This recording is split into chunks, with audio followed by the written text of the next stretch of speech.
Hukum firqah kan lain macam hukum ji. Nah haram, nah makruh dan nah mubah. Lain macam firqah. Hukum ji. Nyan kan masih ada orang lain macam nyan. Bagainya makruh nah haram nah mubah nah kan. Jadi itanya bergelih pada dosa. Dosa abud bergelih, dosa ria bergelih. Dosa abudnya walaupun dosa abud, punya tanggap itanya remeh, rek keraya ji. Dosa abud, tanggap remeh, rek keraya.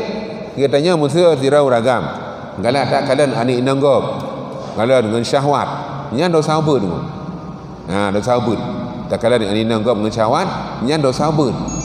Tapi mun tanggap remeh, rek keraya ji. Han boleh ji. Ya, karena dosanya walaupun dosa abud dengan Allah Taala. Jadi Allah Taala bengih kepada tanya mun tanggap dosa abudnya remeh. Ya marji. Oleh kerana maka ditanya dosa abudnya be tanggap remeh, maka orang tanggap remeh ditanya nya dosanya jadi kaya. Baru keraya payah tebat. Padahal dosa abud hana payah tebat sebenarnya ji. Dosa abud madang dengan sembahyang-sembahyang ada. Ngada sembahyang, ngada puasa, baca istighfar kada tunya ting pampun dosanya. Tapi orang tanggap remeh hana ka payah tebat kembali main dosa abudnya. Marji kan. Marji kadang-kadang firqah.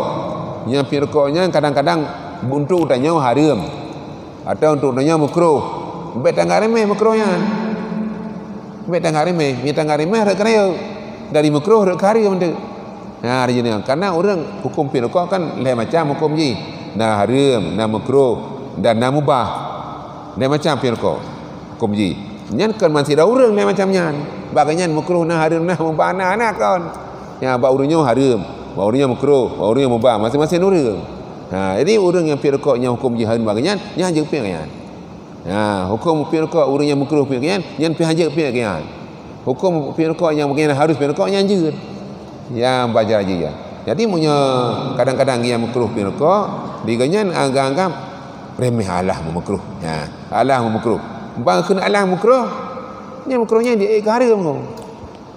Dia haram. Dia kerja haramnya.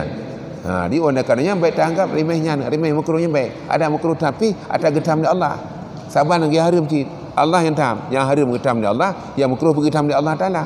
Bagi tanggap remeh dia. Oleh karenanya maka mun tanggap remeh, dia itu akan makruhnya ke haram hukum cik. Baik tebat.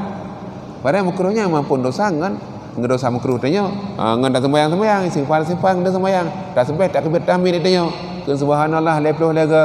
Alhamdulillah 20 lega. Allah akbar 20 lega. Dek pampun dosa katanya walaupun duk iri laut. Nyan ayat dosa ada pampun. Yang dosa abud tu. Ke dosa ria. Bila dosa ria tak cimucu, tak jib arak, tak muzina, tak poh gop dan sebagainya. Yang payah tebat. Ya jadi mehana tebang pampun dosa.